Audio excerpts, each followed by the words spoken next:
হলো সত্য, আমরা তো পাকিস্তানের নাগরিক ছিলাম, তারপরেও আমরা যেটা বলি যে সত্যিকার অর্থে নাগরিক যারা, আমরা যদি প্রথম শ্রেণীর নাগরিক হতাম হয়তোবা এ ধরনের দুর্ভাগ্যের শিকার হতে হতো না।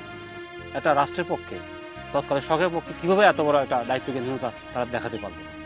এবং আরও একটা এখানে ব্যাপার আছে, পাহাড়িদের কিছু রাইট ছিল ব্রিটিশ আমল থেকে, 1900 সালের যেটা আমরা আইন বলি, সে আইন বলে পাহাড়িরা কিন্তু তার ব্যবহারের জন্য কিছু জমি সে পায়, তার এটা রাইট। এবং একজন হেডম্যান গ্রামের, সে একজন পাহাড়িকে 30 শতক জমি তার ঘরের ব্যবহারের জন্য দিতে পারে, এবং তার দৈনন্দিন প্রয়োজনে পাশে যে জঙ্গলটা আছে সেখানে সে তার প্রয়োজনীয় গাছ, বাঁশ, শন সে ওখান থেকে নিতে পারে, এটা তার অধিকার। তো কিন্তু এটার জন্য কোনো লেখালেখির প্রয়োজন ছিল না, রেজিস্ট্রেশনের প্রয়োজন ছিল না এই জন্য।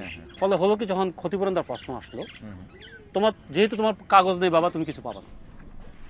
ফলে কি হয়েছে, শুধু সে ঘরের জন্য, তার ঘর, তার তার ঘরের পাশে যে বাগানটার জন্য, তার জন্য তাকে একটা লামসাম টাকা দেওয়া হয়েছে, তার পরিমাণটা হচ্ছে 400। অনেক মানুষ তখন না খেয়েও মারা গেছে, এরকম ছিল। আবার অন্যদিকে আমাদেরকে আরেকটা পরামর্শ দেওয়া হয়েছিল তখন, যে আপনারা ফলের বাগান করেন। ফলের বাগান করার পরে আমরা দেখলাম যে ফল বিক্রি করার জন্য আমরা বাজারে আমাদের পণ্যের দাম পাচ্ছি না। কিছু এক শ্রেণীর ব্যবসায়ীর কাছে আমরা জিম্মি হয়ে গেলাম। চিটাগং একটা আনারস যেখানে 2 টাকা দাম হয়তো, আমরা সেটা টাকায় 16 টাকা করে বিক্রি করেছি।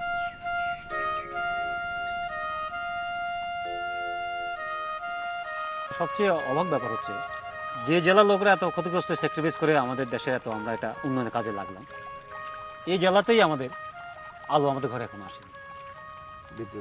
বিদ্যুৎ অনেক, রাঙামাটি জেলায় 10টি থানা, রাঙামাটি জেলা সবচেয়ে ক্ষতিগ্রস্ত হয়েছে।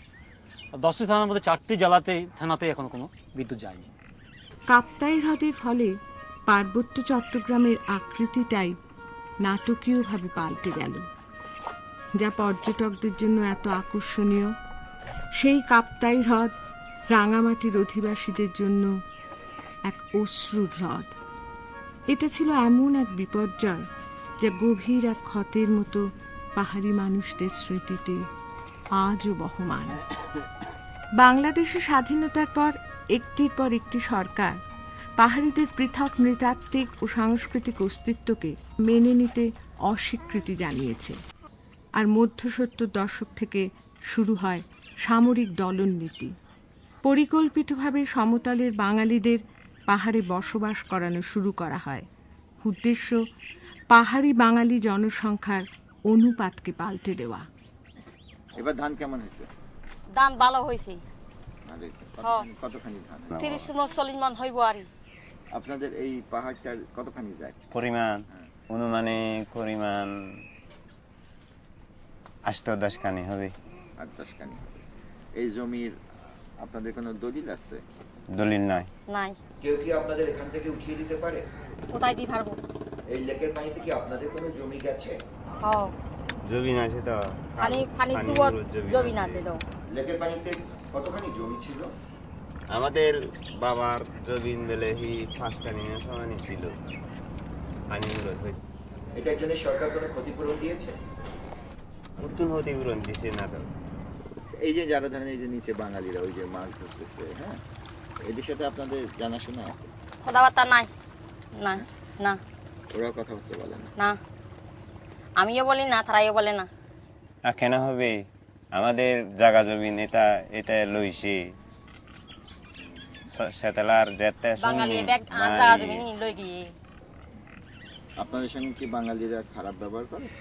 খারাপ ব্যবহার এনে বালাইও করে, মানে ব্যবহার খারাপ বলতে গেলে আমাদের জায়গা তো এটা লইছি, কোনো মিলে বেশি নাই। এখন আপনার কোনো অসুবিধা হয়েছে বাঙালি আসলে? আপনার কোনো জমি নিয়েছে?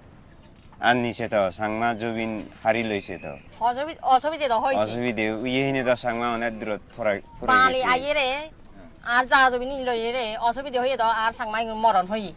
এই যে এখানে থাকেন, ভয় করে না? ভয় তো করে। কিসের ভয় করে? বাঙালি ভয় করে দেয়ারি। সেনাবাহিনী সাংমা মাইয়েরা অত্যাচার করি। এই শান্তি শক্তি হয়নি, এখন বন্ধ হয়েছে। আর শান্তি শক্তি হইয়ে দে তো হনদা নয় দে বাস্তবায়ন নগরে। বাস্তবায়ন হইলে আপনারা কি পাবেন? বাস্তবায়ন করলে সরকারে এই পানি লামাই নিবা, লামাইনি জানা সেনাবাহিনী লামি যা হরিব সেতেলার লামি যা হরিব আমাদের জায়গা জমিন ব্যাগ পা হরিব। কাপ্তাই হ্রদে মাছ ধরার বিরাম নেই। জেলেরা প্রায় সবাই বাঙালি। আপনার নাম কি? মোহাম্মদ আবু বকর আলী, বাড়ি কোথায়? বাড়ি কুড়িগ্রাম ডিস্ট্রিক্ট, রুমারি থানা। রৌমারিতে। কি কি মাছ পান? তেলাভুইয়া মাছ, চেতল মাছ, কাতল মাছ, মিরকা মাছ, আইর মাছ। এই মাছ যাবে কোথায়? মাছ এখান থেকে ঢাকা চলে যায়, ঢাকা থেকে আমি ওদিক যায়, আল্লাহ যান। কিরকম থাকে আপনাদের বলেন তো? থাকে সিজনে মনে করেন যে কে 50,000, কে 20,000, কে 10,000। তারপর এই দেশে 8 মাস আছি, তারপরে দেশে যাব। আর দেশে কি করেন? দেশে আবাদের কাজ করি, ধান পাটের কাজ করি। এই দেশের খবর আপনাদের কে দিল? এই দেশের খবর সরকারের থেকেই তো আনছে। কতজন আসছেন? বহু লোক আসছে, লোকের তো অভাব নাই। কত বছর ধরে আসতেছেন? এনে আসি 5-6 বছর ধরে আসি। বউ পরিবার কোথায়? ওই দেশের বাড়ি।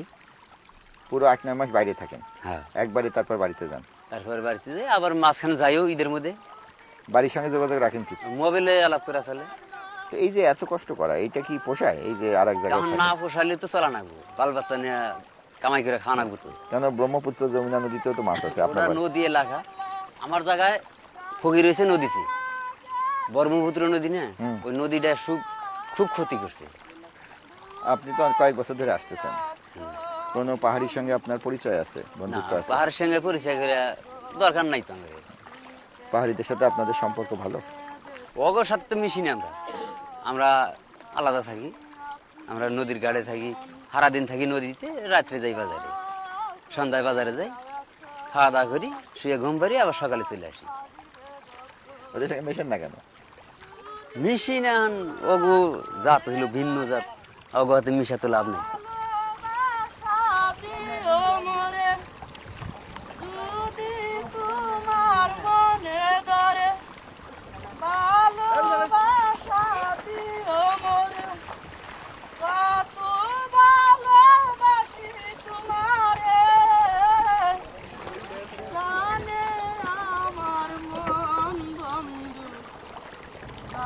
দু সম্প্রদায়ের মানুষের মাঝে কি বিশাল দূরত্ব।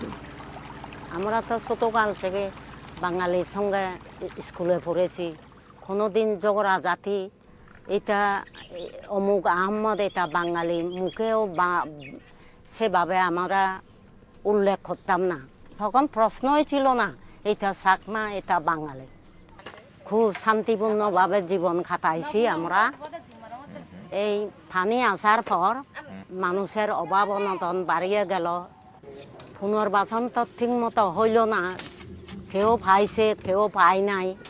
যারা পাইছে সেগুলো সেটেলার আসে গিয়ে দখল করলো, মারামারি হাঁকাহাঁকি, একজনের জায়গায় একজনের দখল করলে সেটাকে মারামারি ছাড়া দখল করা যায় না। এর অশান্তির ভিতরে জীবন কাটানো। বাঙালি পাহাড়ি সম্পর্ক একসময় ভালো ছিল, এখন খারাপ কেন? ওই সেটেলার আছে যে তাদের মন মানসিক অন্য ধরনের। এই দুই দল যদি এক দল